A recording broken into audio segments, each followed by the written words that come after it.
Hey guys, it's Peter with LostAngler.com, and today what we're going to talk about is the rods and reels you need to get started in warm water and saltwater fly fishing. I'm going to start with warm water first.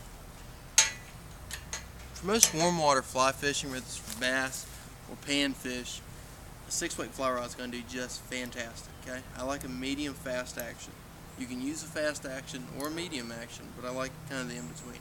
And the reason is, with the medium fast, I can bend the rod and let it do the work and move the fly forward with me. Okay? Now, a fast action rod can do really great things when you're trying to punch it to that last little bit of distance. But the problem I have with the fast action rods is, just in the getting started, it's probably not what you want, because that medium to medium fast action can cover up a lot of the flaws you may have with your casting. Okay? So, medium fast gives you good recovery. Fast action's good too, but you don't want an extra fast or super fast fly rod. So let's say we're looking at some of your getting started companies. Okay, I like TFO. TFO is a great little company. Okay, what I like about them is I can get a great rod for $100. It's got a lifetime warranty in it. Echo, same way, fantastic company. Redington, same deal. Also, really good rod company. But that being said,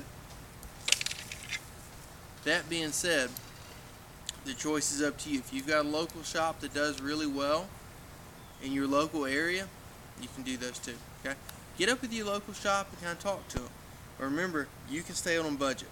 You can get your whole fly rod and reel outfit from Redington or TFO or Echo as a combo set for about $200, and it's a good rod and reel setup, and it'll last you for years. All right, so let's talk about the two sizes I think work best. The first one is the 6-weight, and the reason I like the 6-weight is, for most of your bass and pan fishing, it'll do more than you ever needed to. I can use a 6-weight fly rod and bring an 8-pound bass to hand, or with that same 6-weight fly rod, I can really enjoy catching brim or crappie or whatever else I want to. Do you need an 8-weight? Sometimes. Just the trick is to remember, the size of your rod is determined by the size of your fly, not the size of your fish. Cool? Alright, so with that being said, I use a mid-arbor reel. The reason I use a mid-arbor reel is because it doesn't tangle up as much on me as a small arbor reel will, and I don't need the added expense of a large arbor reel. Now, moving to saltwater, I do move into a large arbor reel, and I'll kind of explain why. So, warm water fishing for bass, I would say anywhere you're not throwing, I would say size 4 hooks and down, 6-weight. Cool? Right, moving on. Now, getting into your saltwater fishing, and down here for saltwater fishing, what we're looking for is going to be redfish, speckled trout.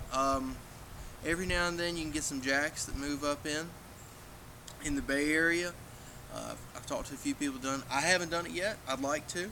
If you want to take me, I'm down. But that being said, with my saltwater, I use an 8-weight. The reason I use an 8-weight is because I can transport the heavier flies, the more air-resistant flies. Cool. Once again, I'm using a medium fast action rod. Down here, when you're fishing the marsh, I'm not looking to make a 100-foot cast or an 80-foot cast. Nearly every casting opportunity I have for redfish down here is going to be 40 feet and under. The water's just not that clear. You can't spot them from that far away. Up close, much better chances. So down here, your short game is probably more important than your long game. But let me stress this: when you're practicing your casting, you want to make sure you're casting consistently 60 feet and beyond. Because if you can cast 60 feet easily, 30 feet is going to be a piece of cake. Cool? Now the reason I'm using the medium fast action rod is because when I bend the rod, I want the rod to do the work and to transport the fly outward for me. Because otherwise, casting big air-resistant flies like I'm going to use for bass can work you to death. Now, moving on to bass, I like the same 8-weight rod for large bass too, because I'll be throwing up to a size 2-aught hook on them, man. I mean, I like bass flies that are about like that. And the reason is, they fly big fish. So, coming back from that, why the large arbor reel? Well, 2 reasons. One, the biggest reason is it brings in line faster. It's a single action reel. That means each turn I make is a single retrieve, okay? one turn is one turn. It's not 3.1 to ratio. It's not 8.1 to ratio. It's a 1-to-1 ratio. So the bigger my arbor is, the more line I bring in. And whenever I get into redfish, maybe I want to use that reel. If I get into something that's maybe going to get up and run, like if I'm fishing on the Alabama River for striped bass, yeah, I definitely want a large arbor reel, okay? Can I use it on largemouth? Yes, I can, but rarely do I have to. And the reason is because most of the time they're in thicker cover. Cool? So, now, on to the fly lines. On both fly lines, I'm going to use for my 6-weight and my 8-weight a weight forward floating line. And what that means is the fat end of the line is at the forward end. So what happens is when you make your cast, the heavier end of the line propels the rest of the line outward, and it makes it a lot easier to cast bigger flies, okay? Now, the reason I use floating line is because it's a great all-purpose line, and for down here around Mobile, most of the time, I'm generally not working water more than at most 6 feet deep, and if I'm patient, my leader will let me do that. Cool? Now, is there a second kind of line I like? Yes, I do like intermediate lines. I don't really need it for my 6-weight, and the reason is I just don't use it like that. My 6-weight's for nice little creeks. I use it for brim, crappie, bass, smaller areas. I don't need it. Now, when do I need the intermediate? I use it on my 8-weight, and I use it for redfish and for bass, and the biggest reason is if I have wave action on the water. If I'm fishing somewhere a little bit choppy, because I got a little wind action coming up, the intermediate line is going to let me get beneath the waves, and it's going to let the fly maintain a natural movement. It's not going to get shifted around by the waves. Cool? Now, also, it gives you more contact with your streamer. So if I'm stripping my streamer in, and I've got it on an intermediate line, which is also weight forward, it's going to give me a better contact with it. Can you use sink tip or full sink line? Yes, you can. Are there times to use it? Yes, there are.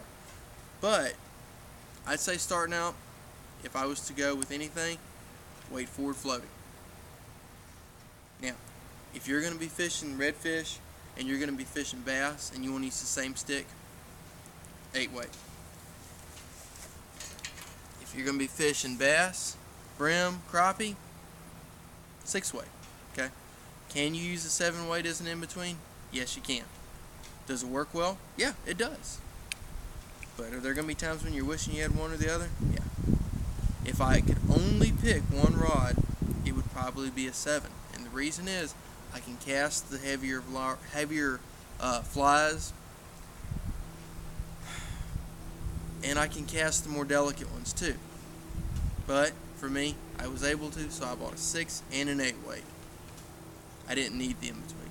So, good luck, guys. I hope this helps. If you have any more questions, be sure to post it to our Facebook, or you can put it on the comments section. Good luck, guys. We'll see you on the water.